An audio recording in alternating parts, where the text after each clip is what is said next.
Okay, good afternoon, everybody. My name is McLoughlin. I'm Chief Executive of the Alzheimer Society of Ireland, and I'm here in Dublin. And I'm also a member of the board of Alzheimer Europe.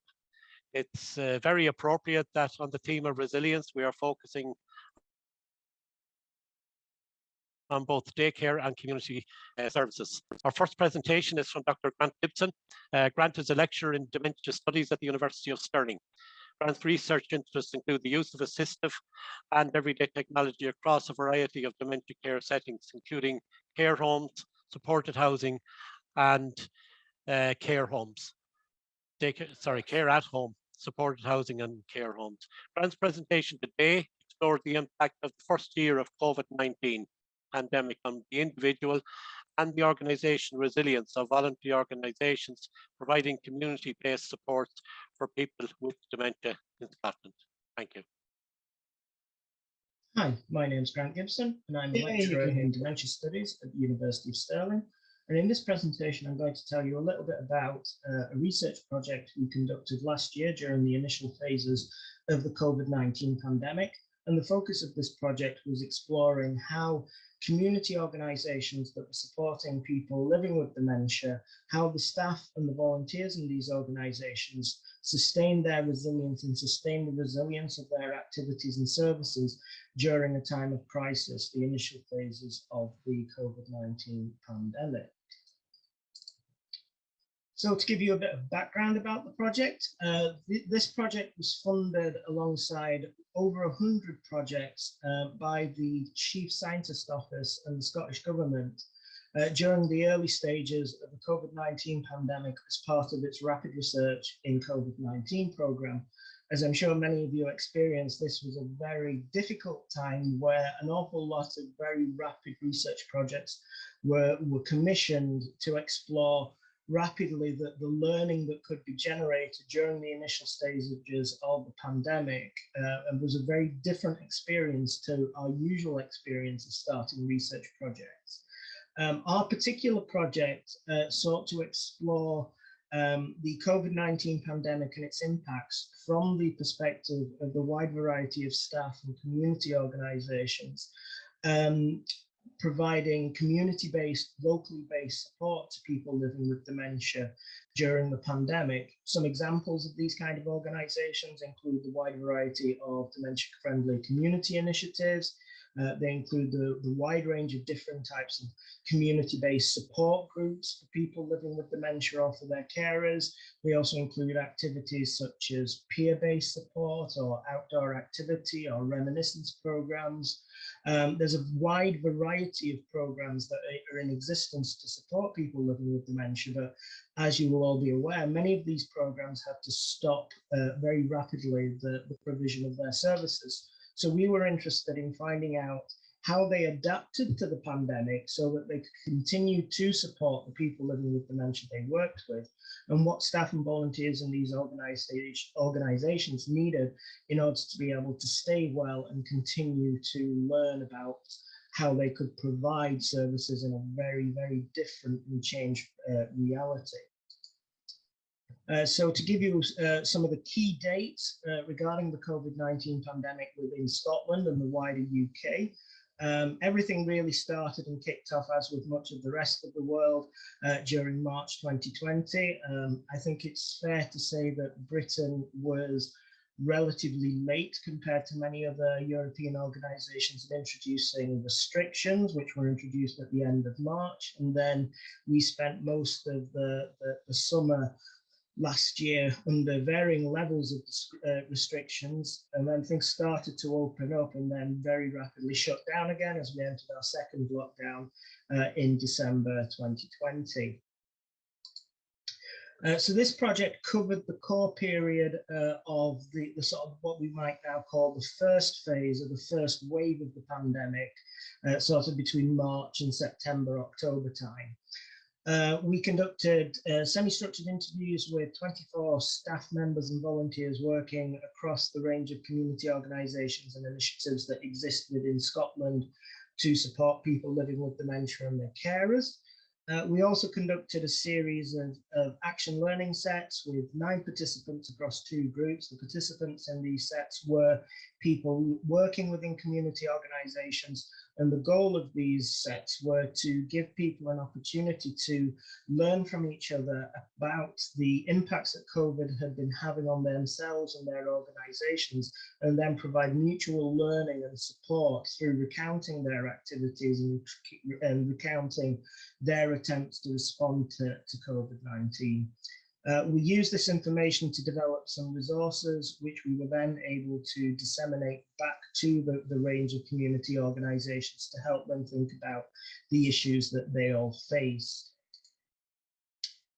So what were some of our key findings in this project? Well, as many of you would expect, during the initial stages of the COVID-19 pandemic, we faced a dramatic and very sudden rupture in the range of both community-based services that were available to people with dementia alongside the rest of society. But we also experienced a very sudden rupture in services provided by statutory agencies.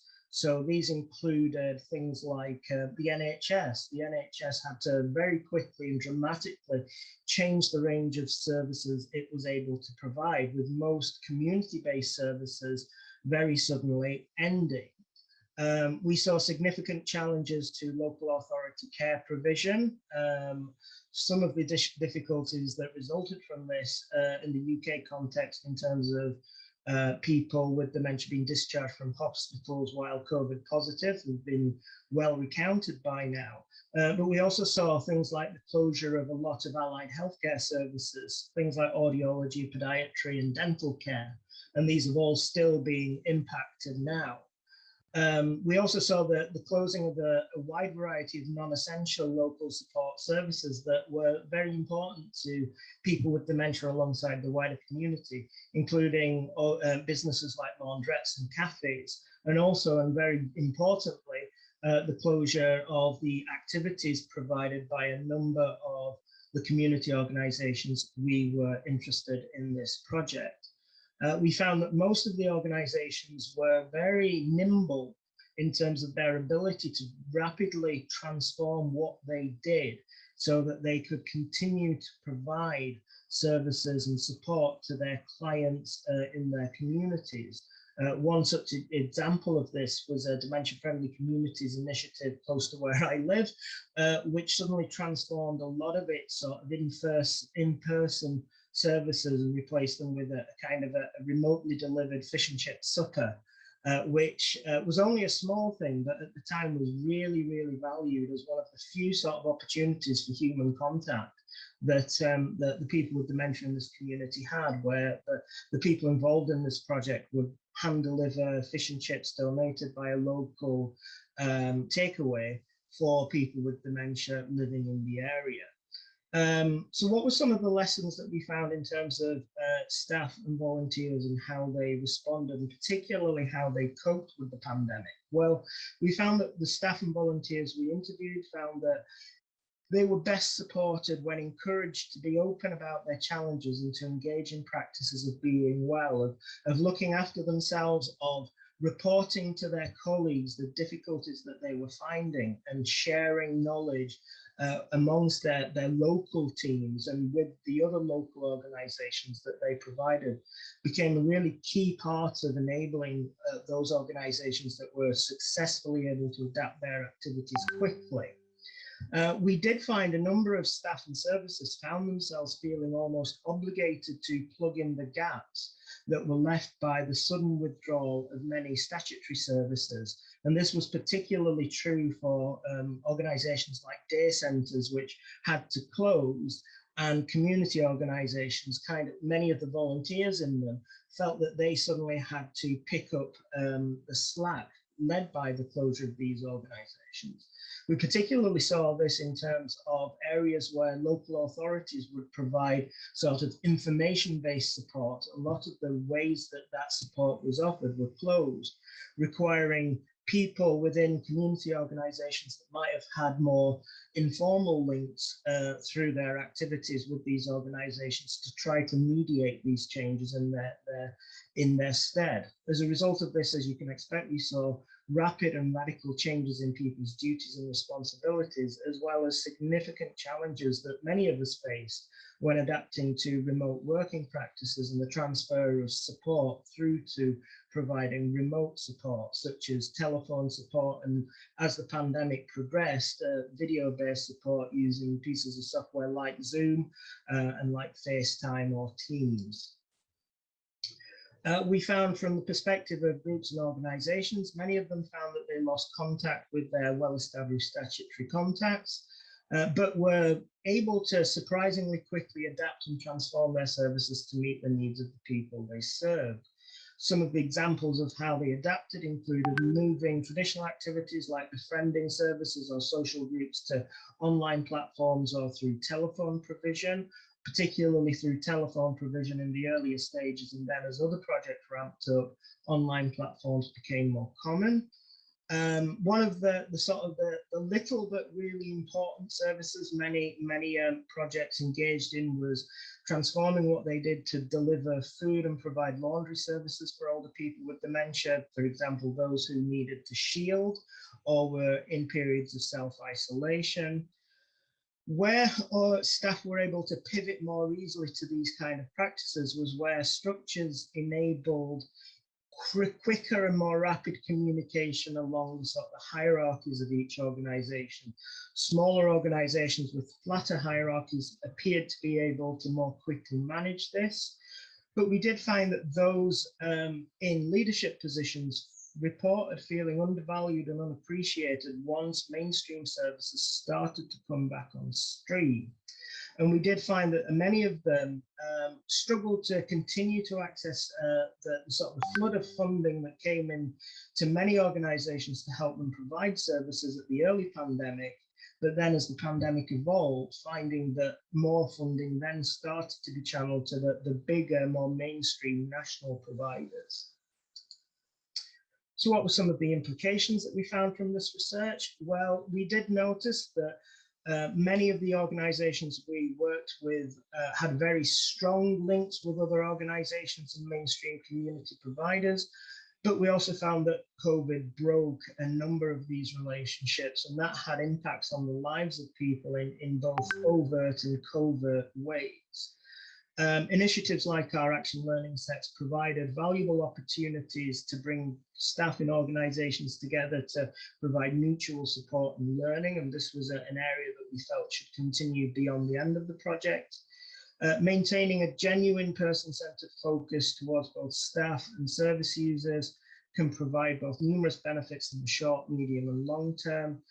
And if we want to support resilience amongst community organizations, this requires us to think about both how individuals can support their own resilience, but also how the organizations themselves can cultivate resilience as a group resource that's located not just within individuals, but also within organizations. So I will finish there. Thank you all very much. I'm happy to take any questions. My Twitter feed can be seen here, as can my email, if any of you want to contact me about this research at a later date. Thank you. Thanks very much, Grant. Given that we started a little bit late, what I plan to do is to run all of the presentations and then to take questions at the end if you'd like to put some questions forward. So thanks for that. And now we'll move on to a presentation by Dr. Carolien Smits. Carolien is a strategic advisor in FERAS in Utrecht, which is a national expertise centre which contributes to reducing major health inequalities by collecting, enriching and sharing national and international knowledge for over 30 years. Our presentation is focused on co-creation in COVID times, focusing on developing inclusive tools for community living, people with dementia, family carers and care professionals, the Polar study. So over to you, Carolien. Thank you. Thank you very much, Pat. Thank you all for being here and joining us in this COVID and dementia session. So this is a presentation on the Polar study, and you see my co-authors and the parties involved. I'm Carolien Smits, and as Pat was saying, I work at VAROS, which is the Dutch Expertise Center on Health Disparities. And we collaborated with the Alzheimer Center of the University of Amsterdam and Alzheimer Association Netherlands. The study was funded by Zonneweg, which is a Dutch association of healthcare research. So can I have the next one, please? So Poole aims to get a view of the insight of the impact of COVID-19 and the COVID measures, the restrictions on the support and functioning of people with dementia and caregivers during the second lockdown. And it was sort of a quantitative, mixed method. So the quantitative data will be presented later on in this conference by Els Bakker, and I'll focus on the co-creation part of the study. So the second aim involved actually the co-creation, the tools for care professionals, for volunteers, and for family caregivers that support their resilience in COVID, or maybe later on other pandemic times. So next. So this is a screenshot of some of the Poole researchers. And as I said, Poole has several work packages. The first three are very much quantitative, dealing with large data sets to find out at a quantitative level the impact of COVID on functioning and experiences. And the last two work packages deal with co-creation and implementing co-creation of solutions of products for different user groups and having them implemented at a national and at a local level. So next. But first a recap, and that really very much is very similar to what we heard just now on what happened in Scotland.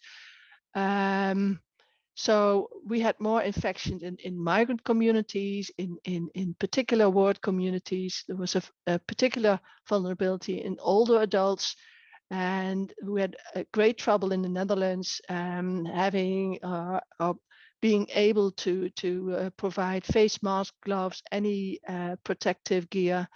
And when it finally came, it was really too little and too late, in particular in community care and in nursing homes. So as a consequence, we did have many infections and deaths in our nursing homes. And by the middle of March, then the measures were installed in terms of physical distancing and limitation of nursing home visits. And ever since then, I suppose that's sort of all over the world. Have been the measures have been going up and down, moving along with this COVID-19 dance. So, and the next one. So we worked with 3 co-creation teams, all of them having about 5 participants. We had a co-creation team of family carers, we had a co-creation with dementia volunteers, and another one with care professionals. And we took care to make them as diverse as possible. The family carers in the first stages, they chose to work on multilingual video clips on the relationship between dementia and COVID-19, and in particular, what can you do at that stage as a family carer? The dementia volunteers, they voted for developing guidelines for organizing online alternatives, because they were very disappointed that the live meetings, such as the Alzheimer cafes, they couldn't take place, and they felt quite powerless. So they worked on guidelines to do online alternative meetings. And then the care professionals, they felt that they had experienced very little choice in how to adapt the care provided during the pandemic. So they voted to have to develop a sort of a decision-making tools that would help them in the future to adapt and to adapt their care and be prepared for it. And they also like to develop a webinar on leadership and on care provision adaptation. So the next one, please. So how did we do this co-creation? Well, each team met twice. And of course, we had to meet online. And the first meeting was very much on getting to know each other, exchanging experiences, discussing the earlier project findings. So these are these quantitative data and the preferences for the tools that could be developed. And in the next meeting, we discussed the draft tools and we fine-tuned user requirements. And in between, the researchers prepared the draft tools, and we consulted all participants of the co-creation team when necessary. And it was actually quite often necessary, and even also after the second meeting. So we were really a good team. And next. So this is just to show you the video clips that are now available on YouTube in 5 languages. And we found out that they're very much appreciated in themselves because they provide information on COVID and dementia, but also because they provide information on dementia and how to deal with it. So they will be of use also after the pandemic, we believe. And the next. So now as to dissemination implementation, these are sort of the usual routes that you'd use for implementation by web pages of all partners. And we also have a dedicated website. So if you want to, for instance, have a look at the video clips, then it's coronatijden.nl.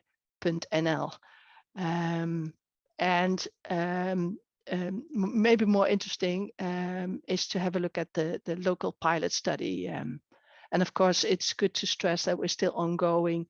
Polar is a 2-year study, and it's completed by October 2022. So the next slide. So this is where we actually implemented our pilot study, which is a ward in Amsterdam. It's very it's Amsterdam North, so it's north of Amsterdam, and it's a ward that can be characterized by its very mixed population, but to a large extent a sort of a weak socioeconomic position. So we aim to are actually doing that at the moment to use and evaluate the tools that we just described, and we want to do that with our local partners. So the the local Alzheimer Association, Odense Home, the Care and Welfare Organization, and Alzheimer Cafe. We had a number of focus group sessions, and we just discussing the Polar and also other tools that had been developed locally.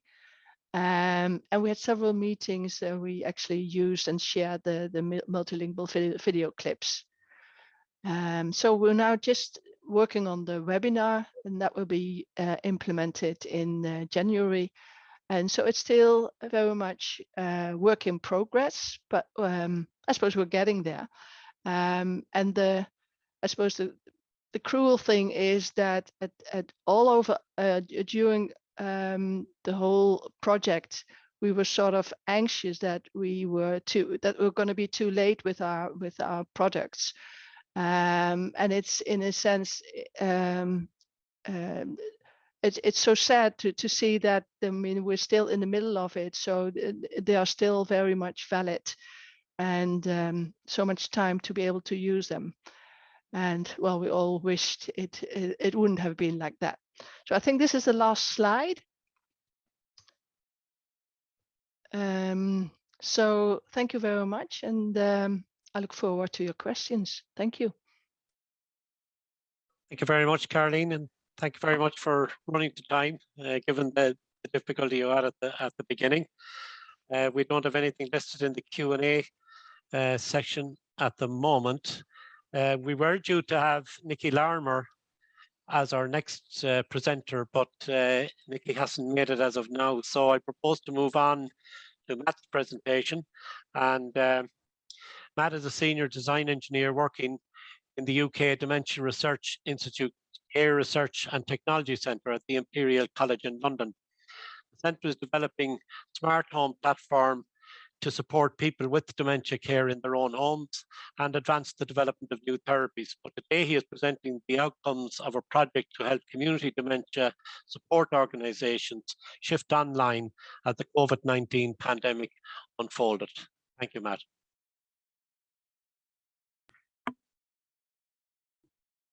Hello, I'm Matthew Harrison from the UK Dementia Research Institute Centre for Care Research and Technology at Imperial College London. And I'm here to present our Community Makers project, developing 4 key principles of online community support for people affected by dementia. I was joined with this project with Dr. Shirley Evans from the Association of Dementia Studies in Worcester, Natasha Morgan from the Alzheimer Society, my colleague Kat Kilkenny from Helix Centre at Imperial, and advising on our rapid realist review was Thomas Morton from University of Worcester. So this was a project in response to the COVID-19 pandemic. Some background information from the Alzheimer Society Worst Hit report. More than a quarter of those who died from coronavirus in England and Wales from March to June 2020 had dementia, making it the most common pre-existing condition. And the largest increase in excess non-COVID-19 deaths was in people with a dementia diagnosis as well. So the impact wasn't just directly from COVID-19. And some of the lifestyle changes, the practical implications of lockdown, people affected by dementia included a significant reduction in visiting carers, friends and families that people with dementia rely on very heavily. Disruption to daily routines for a group of people less able to adapt, and a limited limited ability to remember and understand the changes to those routines. Less familiar and able to adopt new technology solutions. A loss of contact with in-person community support groups. And all this resulted in a hugely increased pressure on live-in partners and carers who are likely to be elderly and have their own health challenges as well. So lockdown did have a very devastating effect for many people on their ability to live with dementia. We took a co-design approach to this project. It was a response to lockdown, and it was an attempt to look at how we could support people with digital tools to address isolation. Ideas were shared on the Alzheimer Society Innovation Hub, where we were able to gather discussion and feedback from carers and people living with dementia themselves. We then moved on to hold online workshops with people recruited through our own dementia study in the DRI Centre and through the Alzheimer Society's Research Network. And then with community organisations that support people with dementia in the community, we created a toolkit and online meeting space to allow these groups who were based in face-to-face meetings to cooperate and collaborate and exchange ideas as they tried different digital tools to connect to their service users, to exchange knowledge, try different templates for different types of engagements. And through a series of monthly forums with these community organisations based all over the UK, we developed and refined the toolkit that's online at communitymakers.co with different templates of software and hardware reviews, inspirational ideas for running groups and sessions. Through this process, we came up with these 4 principles of online community support that we have sought to validate through a rapid realist review. And those 4 principles are to think about purpose, relationships, community, and technology. So our methodology, a realist logic of analysis involves seeking to identify and trace incidences where in the data where context can be said to be triggering mechanisms that produce certain outcomes. So it's looking through the literature to see these context, mechanism, outcome data types. And examples from our literature of context, type of technology, person's familiarity and trust with those providing and supplying a technology. Example mechanisms might be feeling of being safe and supported, confidence and trust in a technology, and an outcome could be engagement or lack of engagement, or enjoyment or stress, and many more. And the rapid realist review is a way of doing this in a more agile and quick way in response to emerging issues or in a time-sensitive scenario. So we adopted that approach. Bit of background on the literature search, which I will skip through, but you can see the search terms: dementia and technology, social participation, involvement, and concentrating on articles from 2016. There were 139, of which 27 were held to be relevant. And we did it in a very expedited manner. However, to go into the 4 principles that we derived from this process, we want to talk about each and with an example. The thing that really stands out is that often when technology is deployed, you start with the technology, hand it to people and expect them to work out how to use it. We think that purpose and understanding an individual's purpose is perhaps the right starting point, why they want to use it. So people who are not familiar with or afraid of technology need a strong and clear reason to overcome their perceived barriers. Establishing a purpose is an essential factor, and importantly is specific to the individual. People with dementia, of course, are very diverse in their needs and aspirations and abilities, as diverse as you can get. Some of the data from our literature search supports it. If there is a goodness of fit between preference, abilities, and activities in using technology, fosters positive engagement that leads to a sense of satisfaction because individual psychological needs are met. If technology is used because it is available rather than because it meets individual need or circumstances, such as face-to-face contact being restricted, then people may not see the purpose of it and not use it, or they may not benefit from it because it does not meet their needs. So a case study here of a group led by musical memories choirs, and Helen, who instead of running face-to-face meetings, created YouTube videos of walks in popular locations in the locality to share with shielding people. And she'd also undertake specific requests to visit certain places so that she could show them places that were important to them and reconnect them to the outside. And the purpose was that people could reconnect and remember places they used to frequent before the pandemic lockdown, lifting them out of their home environments. It was asynchronous activity that people could view in their own time. And it was derived from understanding a purpose before just jumping on a Zoom call and hoping that everyone could participate. Establishing trust and building on existing relationships is essential to persuading people to engage in new products or services. We've heard time and time again that it's important that the person who's introducing the technology is someone known to the individual, that it's someone they trust, and that there's someone who can be involved in their use of the technology, so that they have a clear understanding of who they're letting into their lives through their digital devices.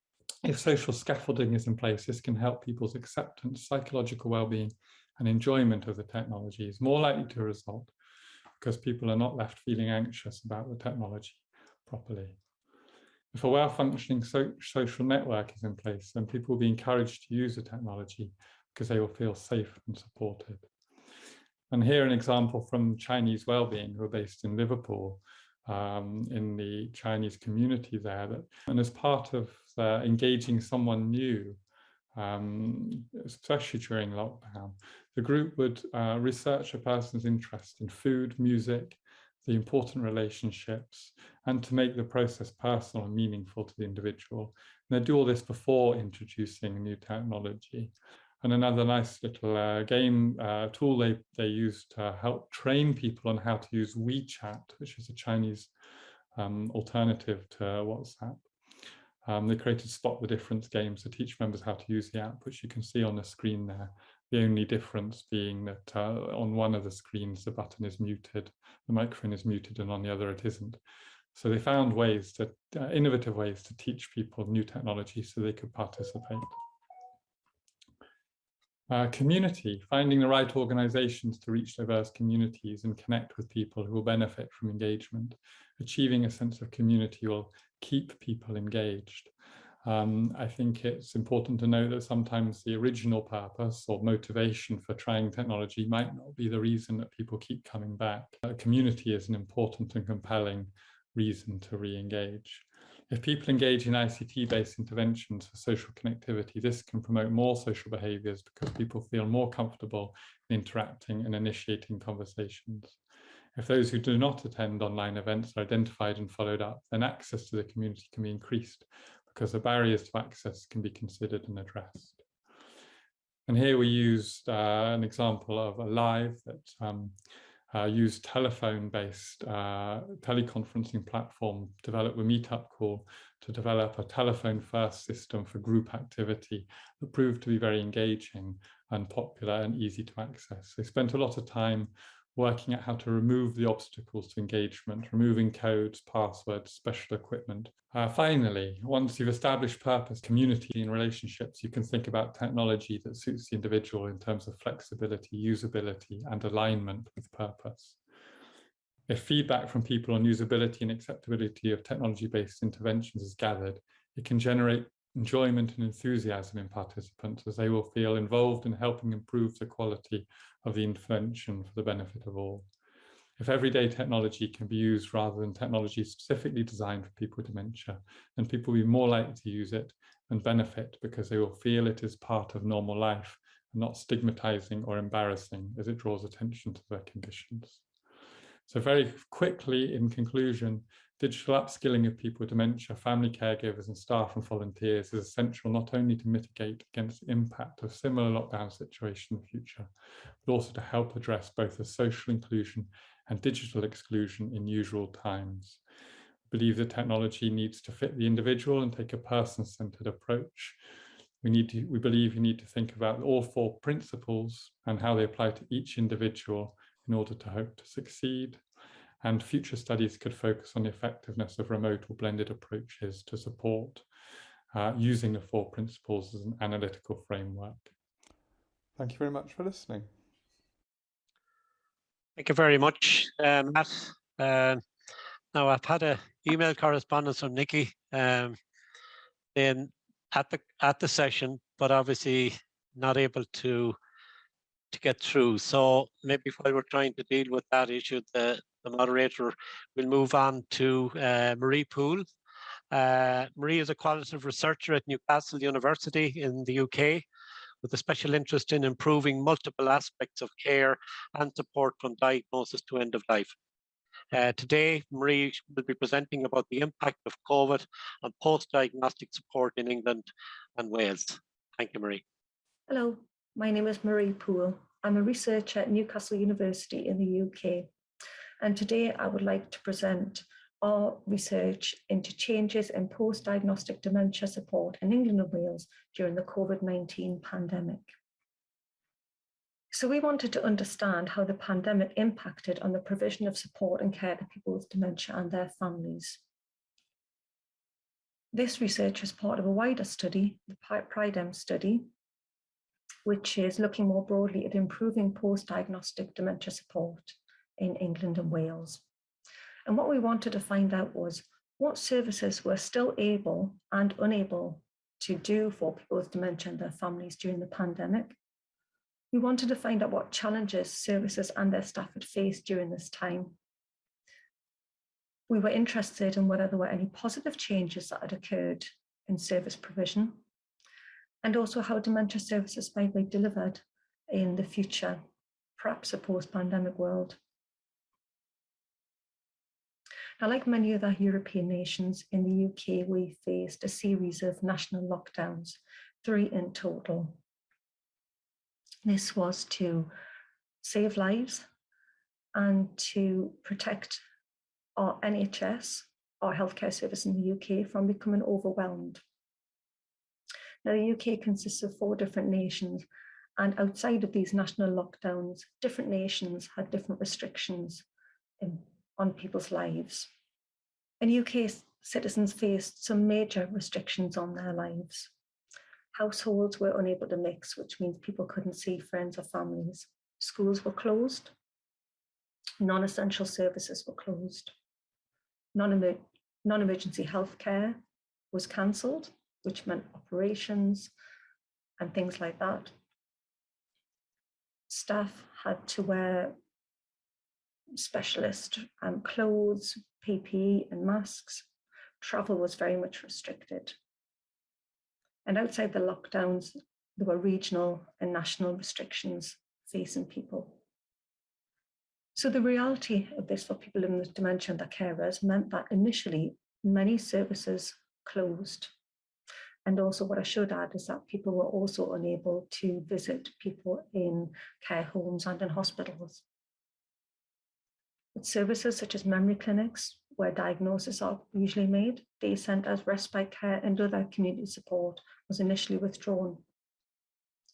Also, many people with dementia were classed as clinically vulnerable, and many of the carers were likely to be too, and advised to shield and have no contact with any other households.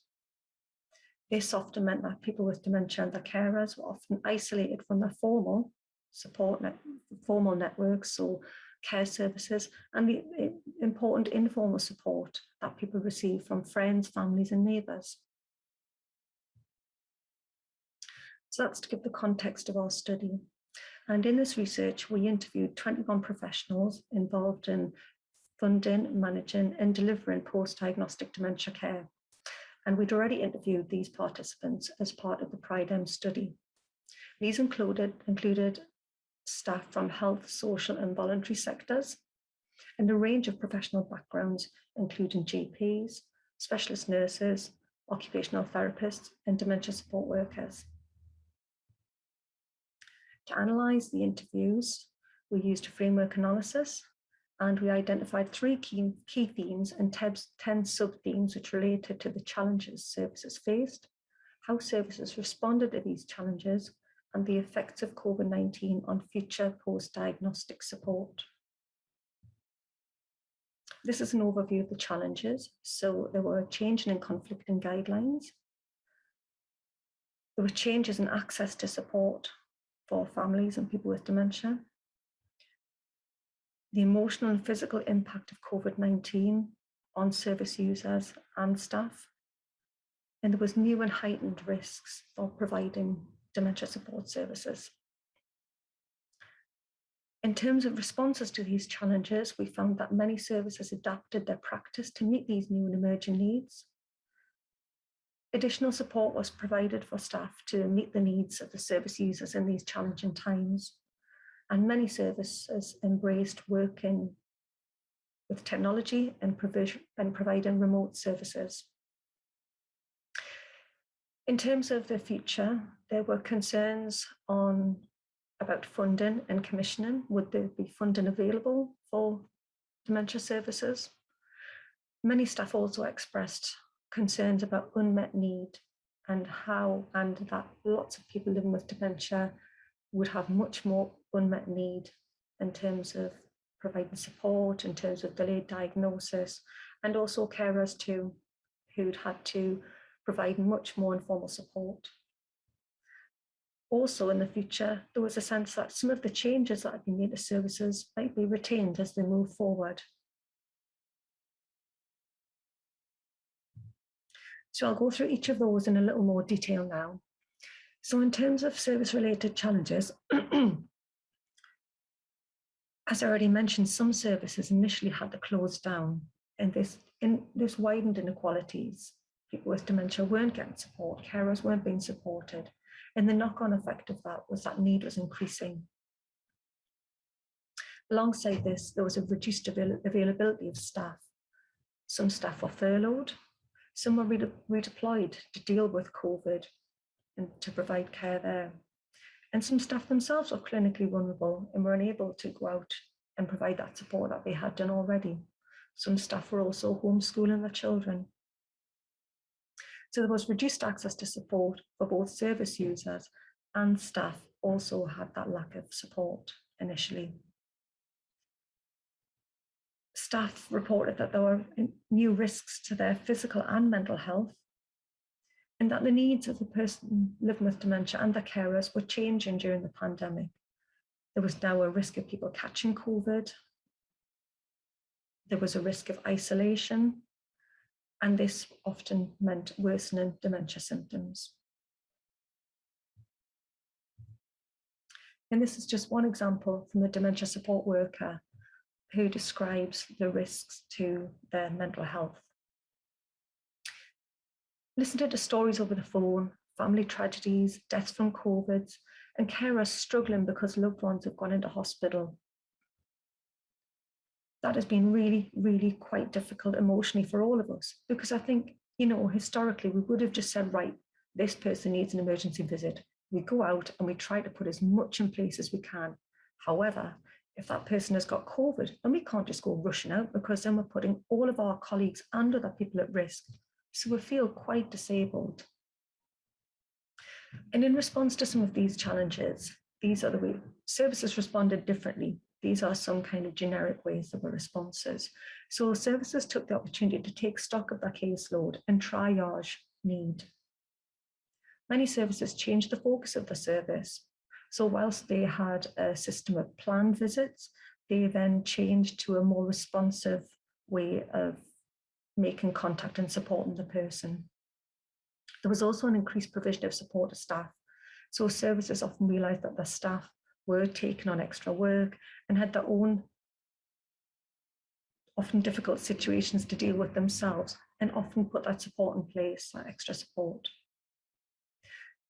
Many services shifted to remote working to enable them to provide some sort of support, even though they couldn't do it face-to-face. Initially, telephone support was put in place, which then often evolved into video conferencing such as Zoom or Teams, and this quite quickly became the new normal. Virtual solutions adapted rapidly in response to the changing guidelines. Of course, there were logistical issues with this. There were access to equipment. Did people with dementia and their carers have access to laptops, tablets, smartphones to enable this remote support? And did people have the skills and confidence to be able to engage in this way? And often services and staff reported that if they'd been early adopters of technology and been responses, then they were better placed to adapt to some of these changes and challenges. And I have a quote here from a GP who explains some of the changes to service provision that were put in place. So the GP commented, on the whole, services are trying to sort of maintain some level of support as best they can. There have been some quite innovative ideas put forward from some of the community voluntary sector. People are doing parcels instead of having a monthly meeting. They'd send a monthly parcel and try to do Zoom meetings and things like that to provide some sort of social and occupational therapy.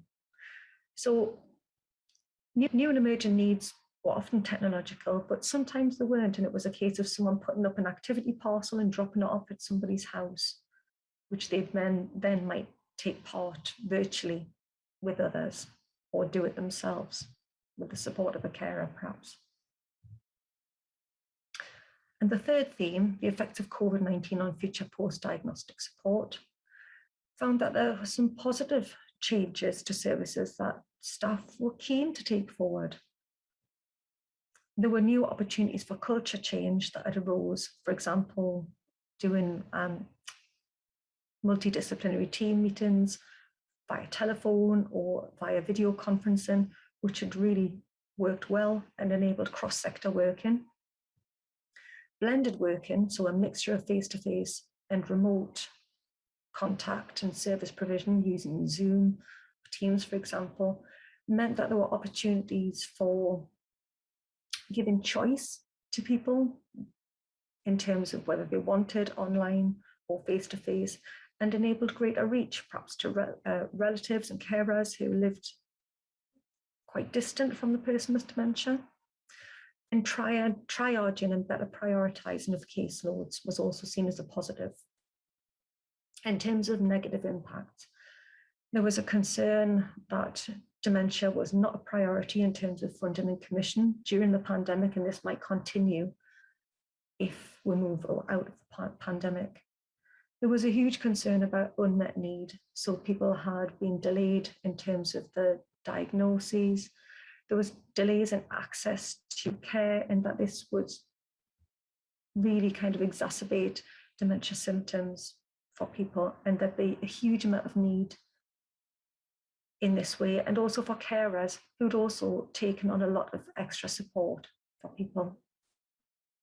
There was also concerns that resources which had been reprioritised or reallocated to deal with COVID, for example, funding COVID clinics and immunisation clinics, would not be returned back to the pot, if you like, for dementia in terms of funds.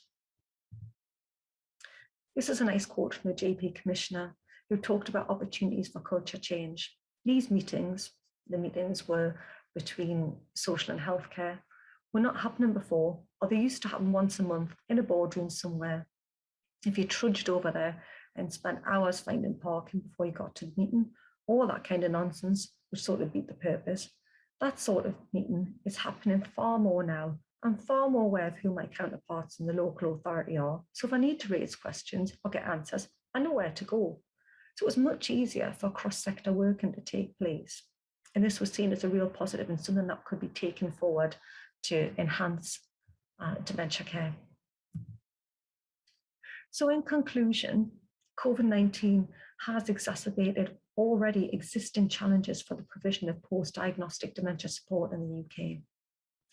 However, many services have been really innovative and creative in finding new ways to provide much needed support to people with dementia and their families. I'm keen to take some of these innovative and creative ways forward. So remote working was one of those things that is likely to become much more prominent and an important facet of service provision, offering choice and flexibility to service users, to people with dementia and their families, but not to replace it, to be used in tandem with face-to-face provision.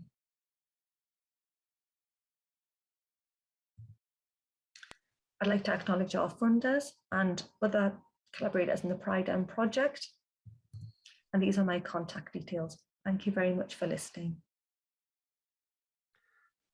Thank you very much, Marie. Excellent presentation, and I'm glad to say that Nikki has been able to join us. So frustrating, Nikki, for you to be there and not being able to make yourself known to myself or the moderator, but delighted you're able to enjoy or to focus and enjoy it and relax. So Nikki is Localities Lead with Alzheimer Scotland, with responsibility for registered services and commissioning.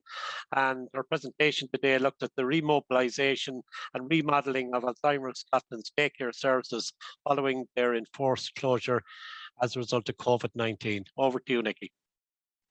As a consequence of the pandemic and the subsequent restrictions, our daycare services were closed, and Alzheimer Scotland worked to find innovative ways to support people living with dementia and their carers.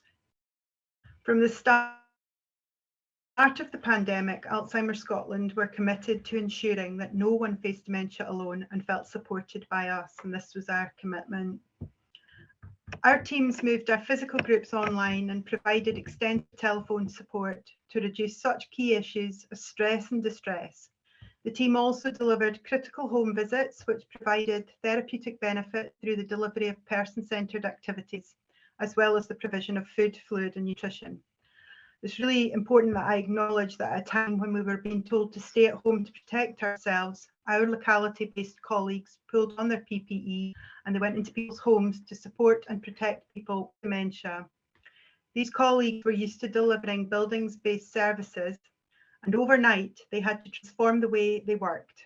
Doing so, our support confidence, as well as deepening the strength of our relationships with those people receiving the visits. And I think that was one of the the main value of those home visits was that strengthening of our relationships. It was important to Alzheimer Scotland that we were still there for people with dementia and their carers, and we had to develop innovative ways of delivering that support. When we were planning remobilising our daycare, we were aware that some individuals who had previously attended our services would not be able to return.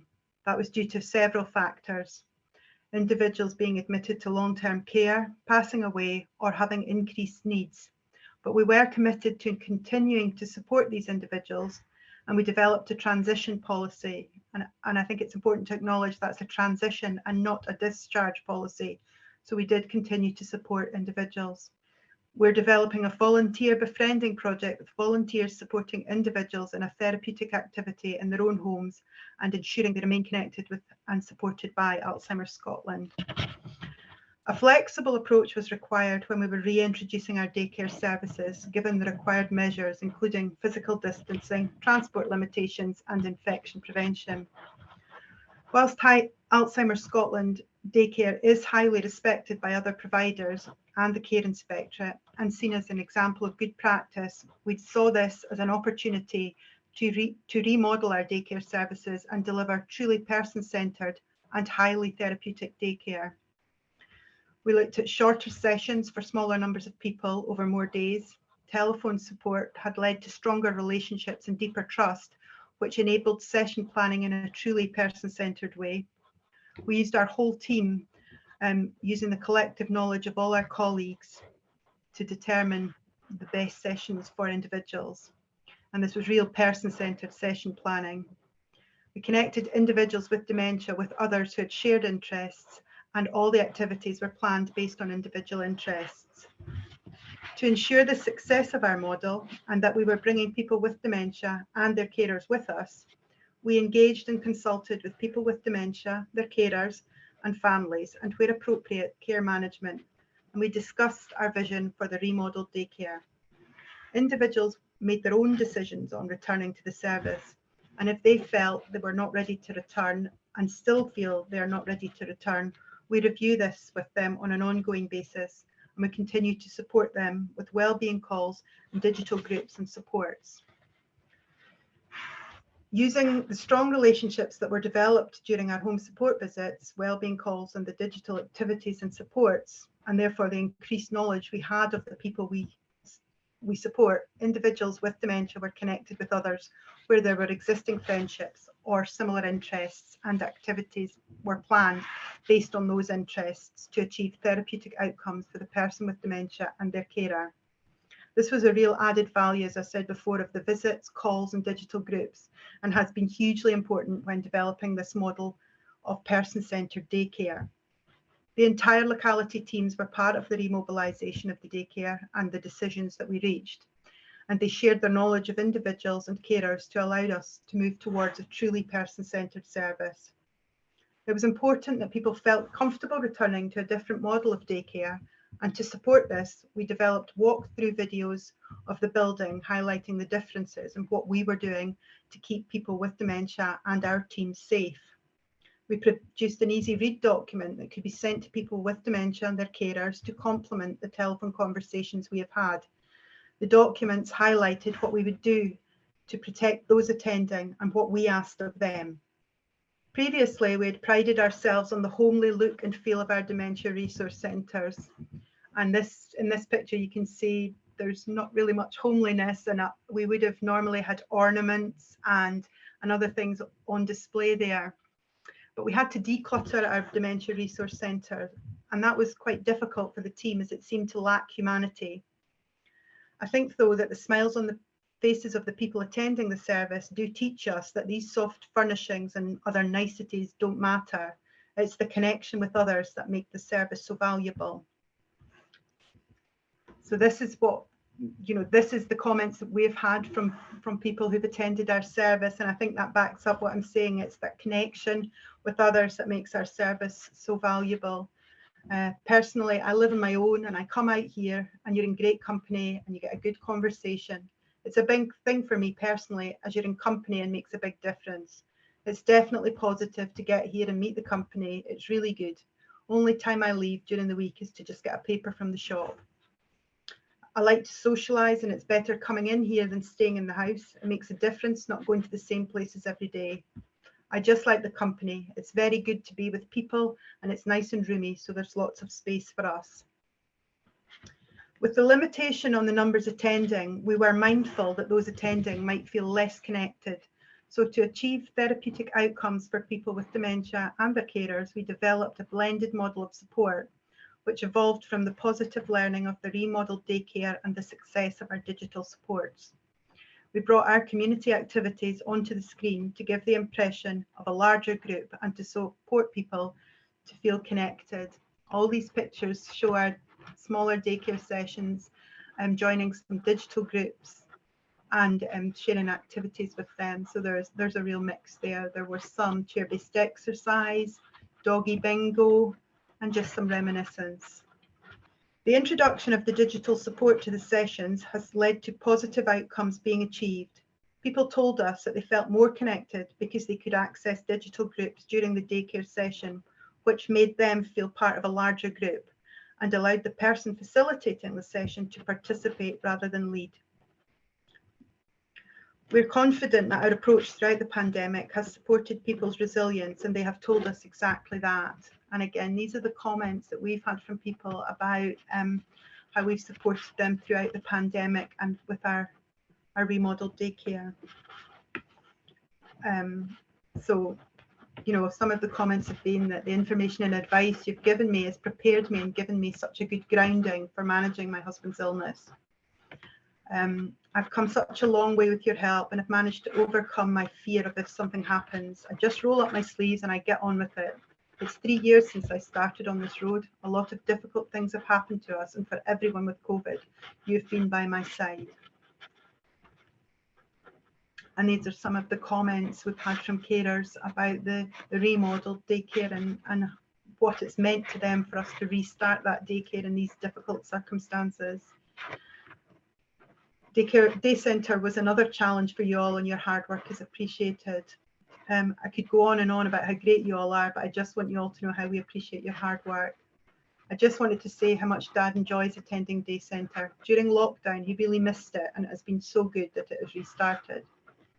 As a family, we really do appreciate all that the staff do for Dad, and I'm sure it was a huge challenge for you all to adapt to working digitally when we went into lockdown and by continuing to support everyone. So these are all quite positive and show that we have supported people and their resilience to get through what has been a very difficult time. The pandemic and our response to it has required us as an organisation to be resilient and to adapt. And as a result of the changes in the way we deliver all our supports, our locality pathway is more fluid.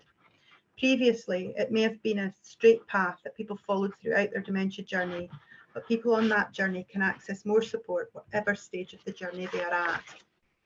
Introducing individuals to our resource centres as early in their journey as possible allows us to develop long-lasting and meaningful relationships and to build mutual trust.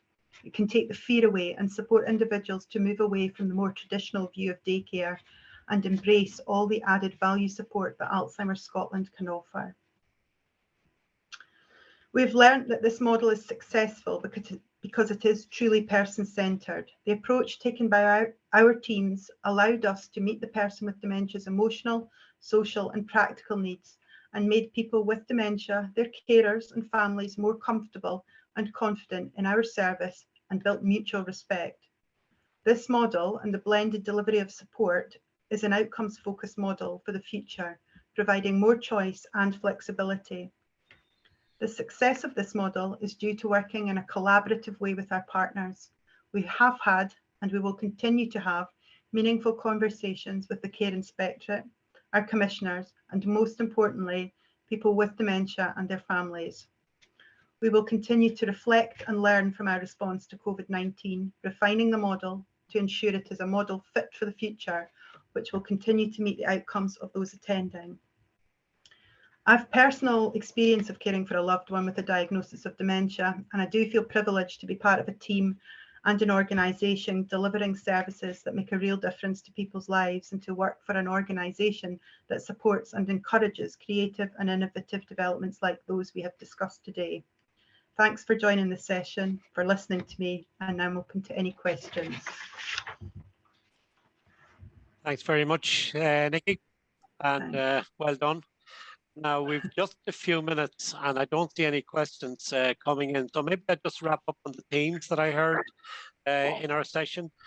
I think the speed of response from all of the organisations shows the commitment and the resilience that has been there in the voluntary sector. Another theme which I've been picking up is the loss of statutory services when people maybe from the state agencies were redeployed, and that the voluntary and community organisations had to take up that slack. For me, another theme that was emerging is that our new models of care will actually change, and that we're likely to have more hybrid care and face-to-face care in the future. And in fact, that may be a positive arising from the pandemic, and that some unmet need is being actually dealt with. And as well, I think the final comment I'd make is the lovely responses which we've got in Ireland as well, from both persons living with dementia and carers, to the fact that we were so nimble and able to reopen services, albeit in a limited way. So at that, I'd like to close the session. I'd like to thank all our presenters. I'd also like to thank those people who attended the session. To me, it absolutely proves the degree of resilience that there has been in our organisations right across Europe. So thank you all very much.